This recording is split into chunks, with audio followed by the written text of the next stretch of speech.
The next thing we want to go over is the penetration of the tab. When the EPDM squares were cut, they were probably glued with the tab with the preformed hole on it.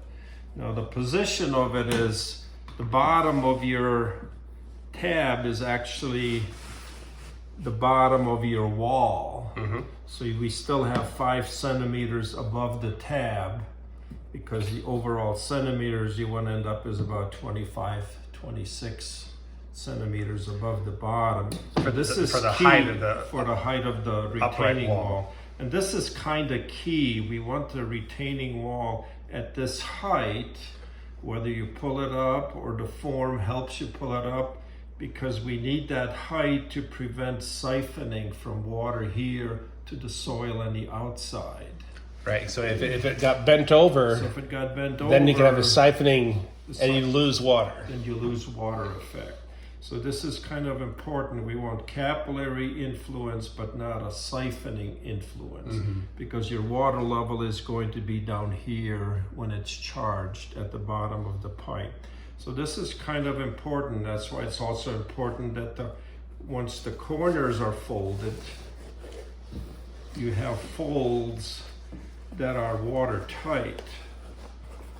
In other words, the corner edges also come to the top, and you don't have a hidden fold that's underground. So that's the importance of the fold. It's just a... Can we see that fold one more time? And I got it zoomed in there. It's kind of like a shirt box fold. It's like a shirt box fold. So the corner actually comes in,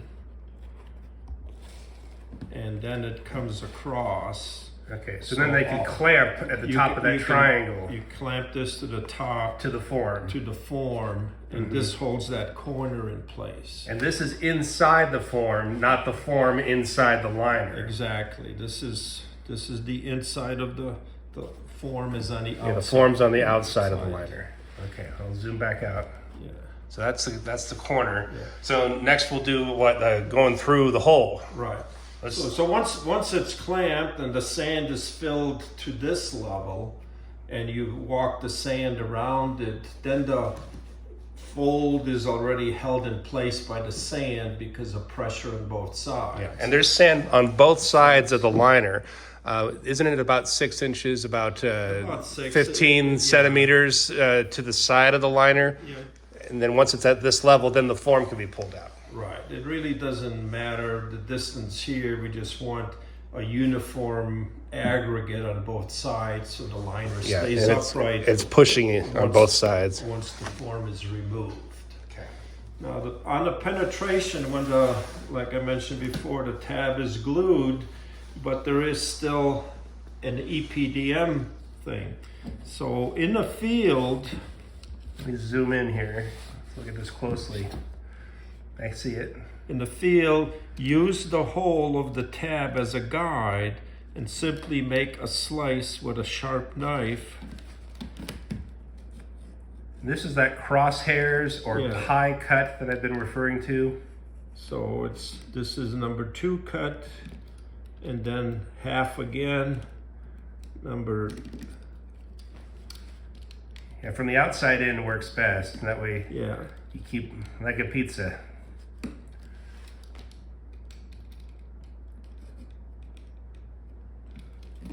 So what you have is, you can see that the tabs come out like a pizza cut. Okay, and that's what we're going to push the connector through, even though that's smaller. Yeah, actually, in the field, the tab is going to be against the form on the outside. The smooth liner will be on the inside. The reason for that is, we'll push it through. When we push through, the tabs are gonna be exposed on the inside. I see that. And they become a secondary seal. So you have a seal from the EPDM, and then you have a constriction seal from the pad. Now the best way for the penetration is have the pipes pre-cut. So the pipes are gonna be, again, the length from inside the unit to going through the liner.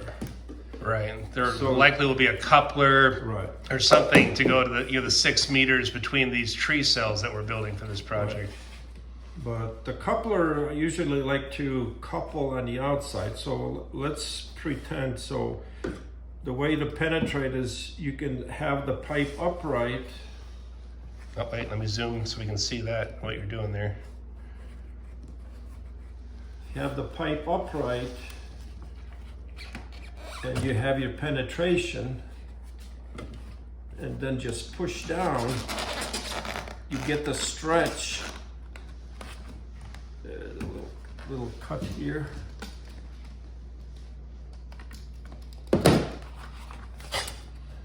And we're trying to keep this very, very tight and watertight so that once it makes it over the connector evenly, then we're gonna have a watertight seal.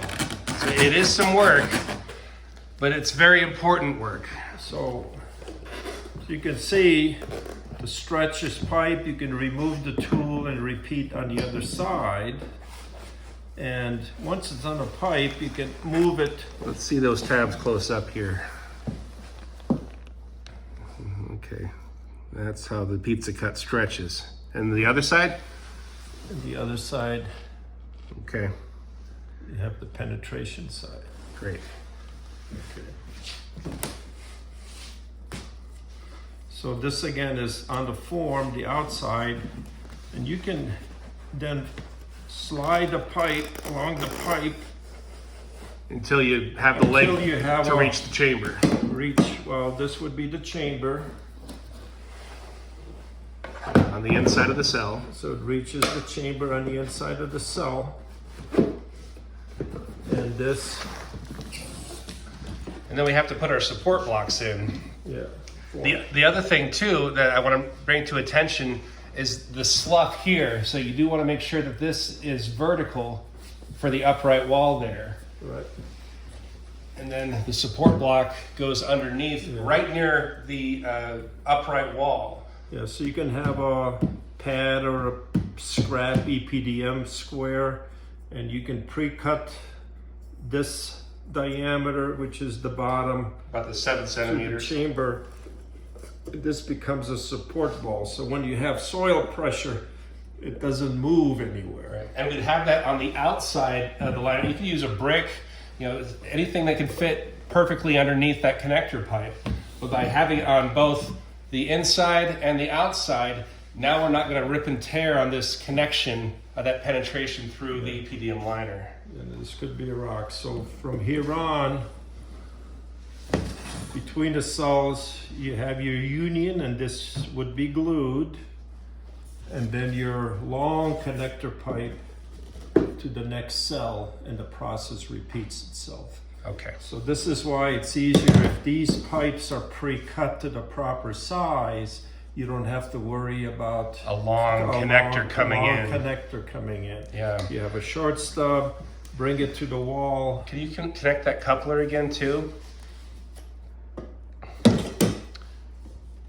So with the coupler like that and the connection, you then would have another support block, at these connections, and maybe another one a meter away. You want to keep that level connection coming in to the chamber. Well, technically, this will not be perfectly level because we're dropping from elevation from this cell to the other cell. So there is going to be a slope, but these intermittent support blocks with rock or everything kind of keeps a nice profile, not allowing the pipe to sag. The least amount sagging as possible. You could even get some of the native soil and build up little berms and little support, berms underneath before the connector pipe is buried. Yeah, and the sags, if there's slight sags, it's really not that critical. The water will still find its way to the next cell. But the reason for having a straight transition is the pipe will always have air in it. So there's not going to be a pocket of water that has to be pushed against. Air is free to flow between the cells, and you have the pipe with no danger of cracking underground. That's right, because we want that air displacement to take place just as much as the water displacement, and hence the need to have these support blocks underneath the connecting system. Now this section, once it's in and the two cells are connected, you can lift out the form and go to the next two. Now this area is really native soil, the clay or whatever was excavated.